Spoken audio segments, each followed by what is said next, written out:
Wall Street Memes Casino, I'm fine. and Sportsbook. Andrew McCart, iFLTV. Delighted to be joined by, what's that? A coffee, Josh? Oh, it's a nice wee protein shake. Protein shake. Peanut butter, all that kind of stuff. Nice. Go, Josh Taylor. Whoa, how's things, mate? It's been a while since I've spoke to you, so yeah, how's things? Aye, good, mate. Everything's going well. Training's going well. Everyone's preparing well. So, 5 weeks out now, and can't wait, Andy. Can't bloody wait. I know you can't, mate. And listen, I do want to jump on that in a little bit, but can we talk about last night quickly? Just obviously Ryan Garcia dropping Devin Haney 3 times, going on to win a majority decision. You've watched the fight, I believe. So yeah, just give me your reaction to last night's fight. I watched it this morning when I went to my bed last night, and I thought I'll get up in the morning and watch it because I was expecting Haney to knock him out and catch him, and I thought I'll get up in the morning and watch it. I stayed off social media, and then I messaged you. You were like, "Do you want to do an interview?" I was like, "I've not seen the fight yet, and I can't see it anywhere." So I ended up getting a link you sent me, and I watched it, and like fucking hell, just no one expected that. I just never expected that anyway from Ryan Garcia. I thought he was very good. He came out super aggressive and looked fast, and that left hook of his was dead sharp as well. And he just Haney couldn't really live with him. It was just I thought the scorecards were a little bit tight, to be honest. But yeah, I thought there was absolutely no questions asked who was the winner. I thought Garcia was really good. What do you make of the? I want to go. I've not spoke to you since the Haney fight. I don't think I've spoke to you about this Haney Garcia fight yet. So what did you make of the build up? I'm sure obviously you're in your own training camp right now, so you're tunnel vision. But I'm sure when you nip onto social media and you see all the stuff that Ryan Garcia is saying and putting out there, and he's got a big fight like the Devin Haney fight coming up. Well, what was your thoughts on the whole build up in Ryan Garcia's antics? Oh, I don't care. I don't care. Because it's like people get caught up in all this. What people are saying and thinking and all that. It doesn't matter. As long as he's in that gym, preparing to the best of his ability, preparing well for that fight, he can come out and say whatever shit he wants and whatever he believes and whatever. Who cares? That's what he says. That's what he thinks. That's what his opinions are, and he's entitled to it. So who's anybody else to say, "Oh, he's going mad. Oh, he's going crazy. He's gone mad. He's gone mad in the head and all that." It's just all outside noise. He was obviously still in the gym, preparing to the best of his ability, and he was just saying what he thinks online. Who cares? Who gives a shit? It's like, I don't care what he says. I actually found it quite entertaining and stuff like that. So it doesn't really bother me. The only thing I was worrying about or was sort of concerned about was, as long as he's in the gym actually doing the work, then that's all that matters. Listen, a lot of people were saying that he's trolling. A lot of people said that his mental health might be playing up and he might be sort of like no well. But if he was trolling the whole world these past 3 months, man, he's done some job on that.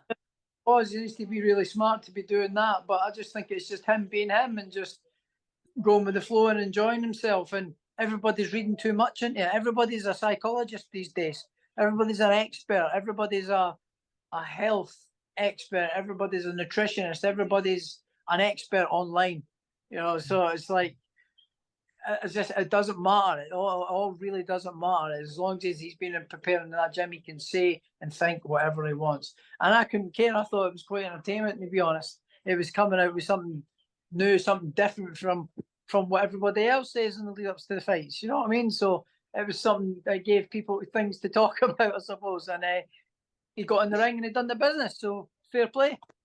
The weight, he came in 3.2 pounds over the weight limit.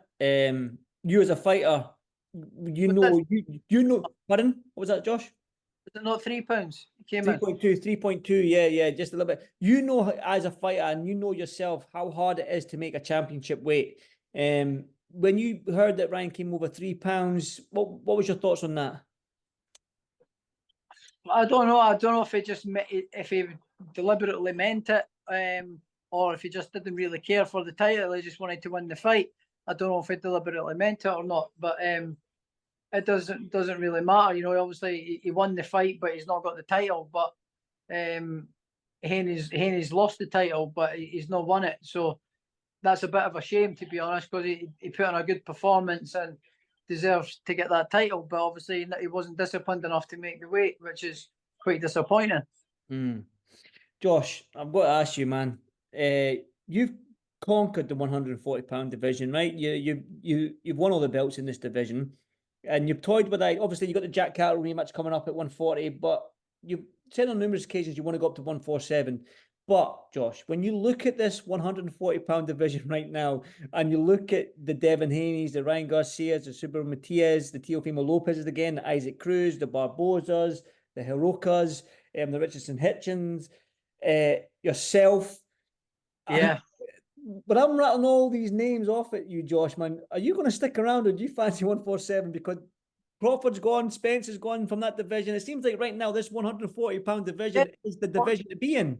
140 division is heated back up again. So I love to be involved in these big fights. Obviously, I've got a big fight to take care of in 5 weeks' time. So I'm not thinking about anything like that. I done that mistake the last time.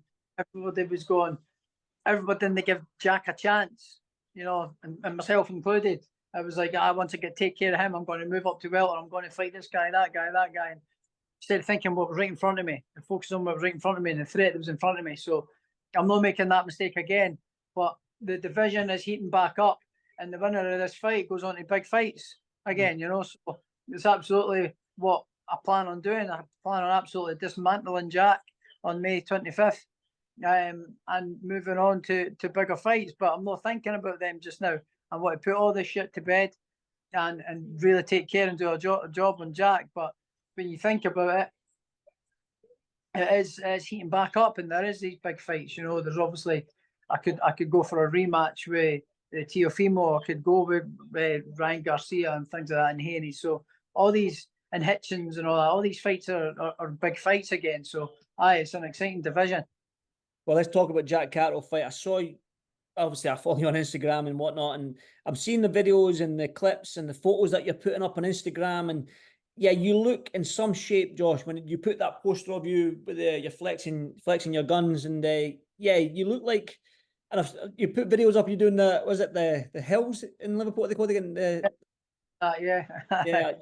But I don't know if you enjoy them, but you're putting in the work. It seems like you've got the bit between your teeth for this one.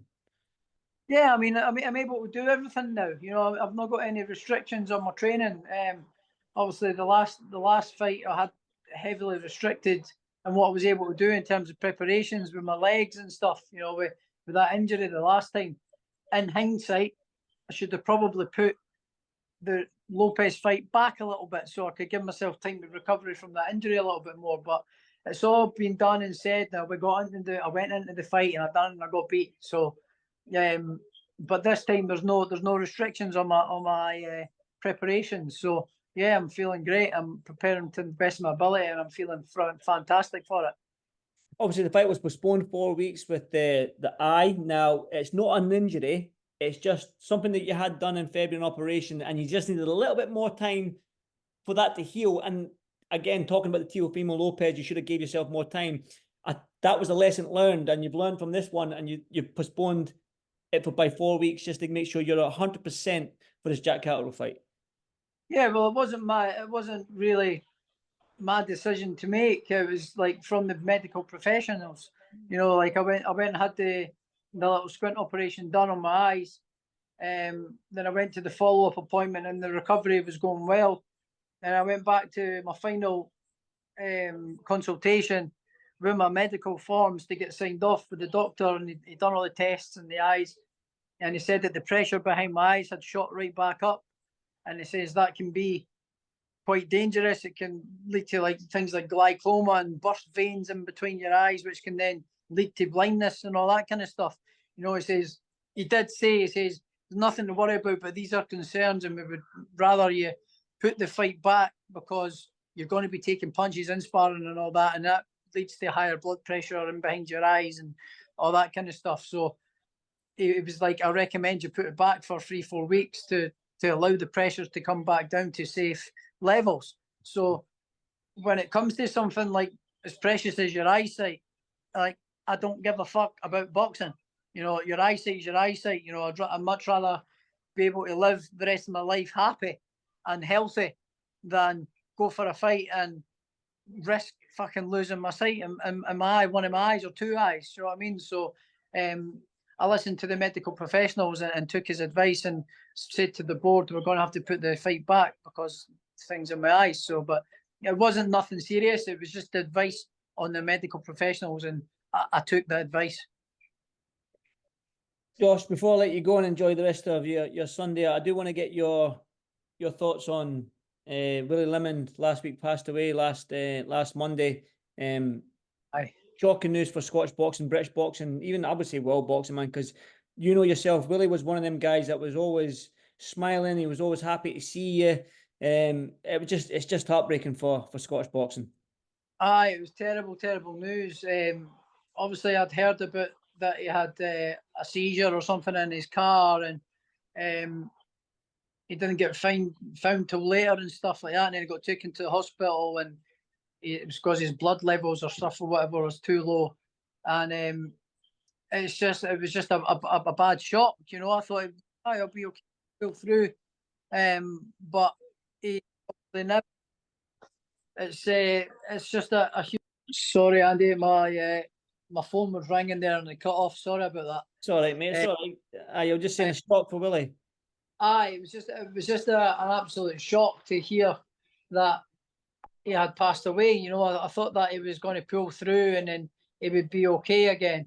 But it's a terrible shock to Scottish sport, because Willie was a great guy. You know, an absolute great guy. Like, in all sense of the word, he was just funny. He never took himself too seriously. He was always phoning me every now and again.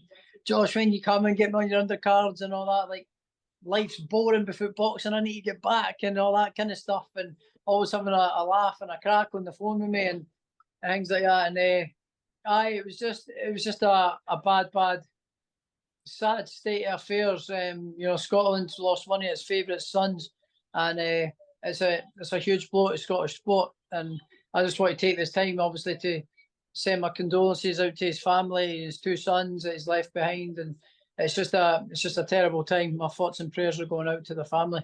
Yeah, mine too, and I echo everything you said there, Josh. One final thought then. May 25th is 5 weeks away, Josh. The rematch, the grudge match, however you want to call it, it's a fight that's been probably 2 years in the making since that first one, February in 2022. Yeah. How excited are you to finally get in that ring against Jack Catterall? Yeah, I can't wait, Andy, man. You know, and I'm emotionally detached. You know, I'm just excited for the fight and really looking forward to just putting a real beat down on him. You know, I can't wait. You know, if anything, he's the one that's all wound up and annoyed and stuff. But yeah, I can't wait to get my hands on him. You know, and if he comes and says that he's going to come and have a fight rather than not engage and steal the fight, then it's going to be a good night to boxing. So yeah, I'm looking forward to it, Andy, and I can't wait. Yep, I'm going to be there, Josh. It's going to be an absolute fantastic fight week anyway. You know me, I'm a boxing whore, Josh, as you call me. So I'm looking forward to it myself. You're a slag, but you're not as big a slag as Sam Jones. I'll take that every day of the week. Josh, I appreciate your time as always, brother. I'm down in Liverpool next week, like I said, but you going back up the road on the Friday? I'm up the road on the Friday for the weekend, yeah. Right, okay, mate. I might see you. If not, I'll see you when you come back up the road, Josh. And keep training hard, mate. I'll speak to you soon. No worries, Andy. See you in a bit, mate. Cheers, man. Thank you. Cheers, mate. Bye. Wall Street Memes Casino I'm fine. and Sportsbook.